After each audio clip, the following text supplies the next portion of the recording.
Il est 7h-5, la question santé d'Europe 1, Thomas Soto. Jean-François Lemoine, l'agence de biomédecine a lancé l'an dernier une campagne pour nous sensibiliser aux dons de moelle osseuse. La bonne nouvelle, c'est que les Français se sont mobilisés. Reste à comprendre exactement de quoi on parle. Alors docteur, pour commencer, c'est quoi exactement la moelle osseuse ? Beaucoup de gens la confondent avec la moelle épinière, qui est ce qui conduit tous les nerfs au cerveau. C'est ce qu'on appelle la moelle osseuse.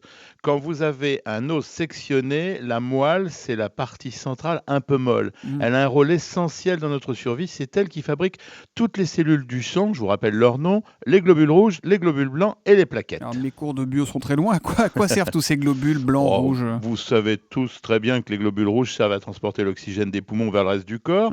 Les globules blancs, eux, luttent contre les infections. Ce sont eux qui produisent les anticorps chargés de nous défendre. Et pour être complet, il faut ajouter les plaquettes qui sont responsables de la coagulation.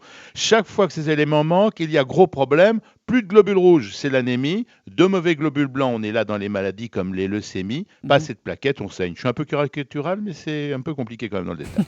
Bon, alors comment on lutte contre tous ces problèmes, que ce soit l'anémie ou la leucémie, Jean-François ? Alors pour les anémies, vous connaissez les transfusions sanguines qui sont, elles, bien utiles. Mais parfois, dans les leucémies, c'est toute la fabrique qui est malade, la moelle qui est déficiente. Et c'est là qu'intervient la greffe. Mais comment se fait le prélèvement ? C'est long, c'est douloureux, c'est compliqué Alors c'est vrai, greffe, ça se fait sous anesthésie générale, Thomas. Ça nécessite une hospitalisation du donneur pour une durée de 2 jours. L'intervention elle-même dure 1 à 2 heures.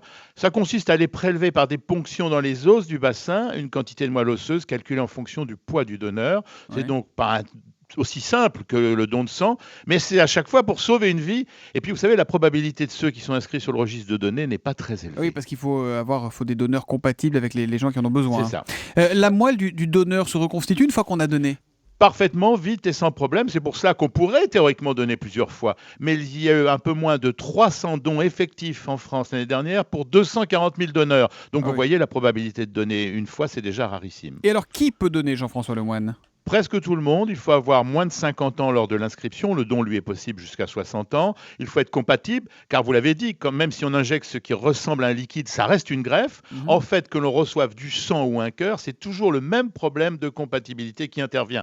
Dans le cas de la moelle, pour trouver un donneur, on va d'abord se tourner vers les frères et sœurs du malade, puisqu'il existe une chance pour 4 que 2 membres d'une même famille possèdent le même code de compatibilité. Si ce n'est pas le cas, eh bien alors le médecin va chercher dans un fichier mondial de donneurs qui recense 13 millions de volontaires avec leurs informations. Julie. Alors comment on s'inscrit, comment on devient donneur en pratique ? Il faut en parler à son médecin, il faut être en bonne santé, s'inscrire sur un fichier de volontaires. On donne alors très simplement son sang, une fois pour déterminer les caractéristiques de chacun.